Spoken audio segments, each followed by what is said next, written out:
O Concorde, o primeiro avião comercial supersônico que levantou o voo. Ele era um avião bem diferente, tinha uma asa imensa, era bem alto e tinha um nariz estranho. No final da década de 1950, era interesse das agências americanas, inglesas, francesas e soviéticas, a criação de uma aeronave supersônica comercial. Ambos países, França e Inglaterra, queriam fazer a aeronave, porém, a França tinha recursos e não tinha tecnologia, e a Inglaterra possuía tecnologia, mas não tinha recursos. E aí, os dois países se juntaram para fazer a aeronave. Em 25 de outubro de 1962, um tratado que criou o consórcio franco-britânico e tornou possível o desenvolvimento do projeto e produção da aeronave. Daí vem o nome do avião Concorde, de concordar, pois ambos países se juntaram, porém os ingleses queriam tirar o "e" do final, pois para o idioma deles é a Concorde, sem o "e" no final, mas no fim das contas acabou sendo Concorde mesmo. A construção do primeiro protótipo foi em 1965 pela Aerospatiale e terminou em 1967. Os motores desse avião consumiam muito combustível, que geravam prejuízo para as companhias aéreas, e a passagem para voar nesse avião era muito cara. Foram produzidas 20 aeronaves.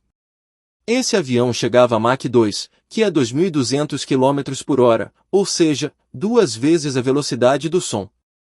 A tripulação era de um piloto, um copiloto e um engenheiro de voo.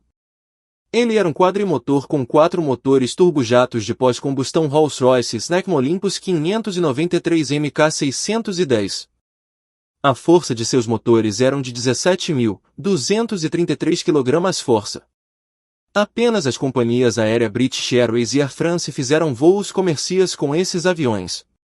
Em 21 de janeiro de 1976, o Concorde iniciou voos comerciais ligando Paris ao Rio de Janeiro, com uma escala em Dakar e Londres a Bahrein. Turbulência era uma coisa que raramente o Concorde enfrentava, devido à sua grande altitude de voo. Olhando pela janela podia-se ver claramente a curvatura do globo terrestre. A aeronave era mais rápida que a velocidade de rotação da Terra, e isso se fazia notar quando a decolagem em Londres era após o pôr do sol, chegando em Nova York ainda de dia. Porém, por se tratar de um avião supersônico, o Concorde emitia muito ruído e poluição, e assim, por muito tempo, restrições ambientais impediram sua operação nos Estados Unidos. O serviço de passageiros no Concorde permaneceu sem acidentes por cerca de 24 anos, atendendo regularmente, além de Nova York e Washington, as cidades de Miami, Bridgetown, Barbados, Caracas, Ilha de Santa Maria, Dakar, Bahrein, Singapura, Cidade do México e Rio de Janeiro.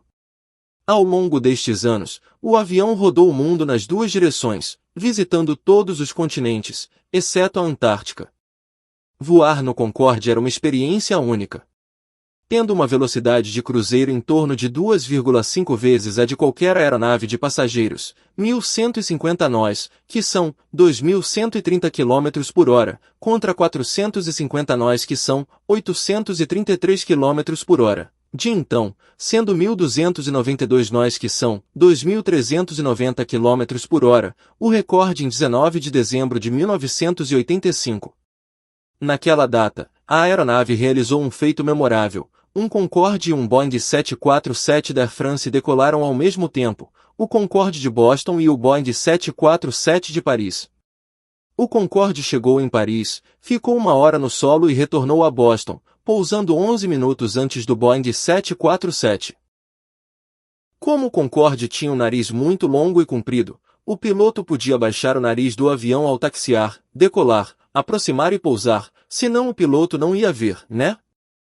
As janelas do Concorde eram muito pequenas, se fossem maiores iriam quebrar com a velocidade do vento, são menores que uma palma de mão e são quadradas.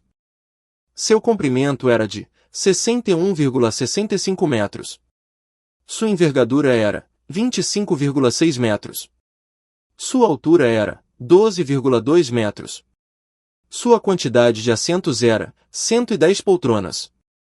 Muitas companhias pediram o Concorde, mas como eu disse antes, só 2 operaram ele, teve até uma da Pepsi. O Concorde teve um acidente apenas uma vez, quando uma aeronave da Air France estava decolando, tinha uma espécie de coleira na pista, E ao passar em alta velocidade por cima da coleira, uma roda do trem de pouso explodiu, atingindo os motores, que derramaram combustível, e o avião começou a queimar por trás, mas o piloto não estava vendo nada. Quando ele viu, o avião já estava caindo próximo a uma cidade. Todas as 109 pessoas a bordo morreram, e 4 pessoas que estavam em um hotel também. Depois desse acidente, a Air France e a British Airways não estavam mais querendo o Concorde. Depois dos acontecimentos de 11 de setembro, elas aposentaram o Concorde de suas frotas, e em 2003, encerraram os voos comerciais. Eles estão expostos em um museu da Airbus hoje. Em 30 de junho de 1973, o jato supersônico Concorde 00 interceptou o caminho de um eclipse solar total e seguiu o caminho do eclipse total ao cruzar a África. Este feito permitiu que os passageiros experimentassem um eclipse solar total por 74 minutos, a observação total de eclipse mais longa de todos os tempos. 5 experimentos foram realizados durante o voo, mas tiveram impacto científico limitado. Eles aproveitaram a velocidade do avião para seguir o eclipse e tirar fotos. Espero que tenham gostado do vídeo. Tchau!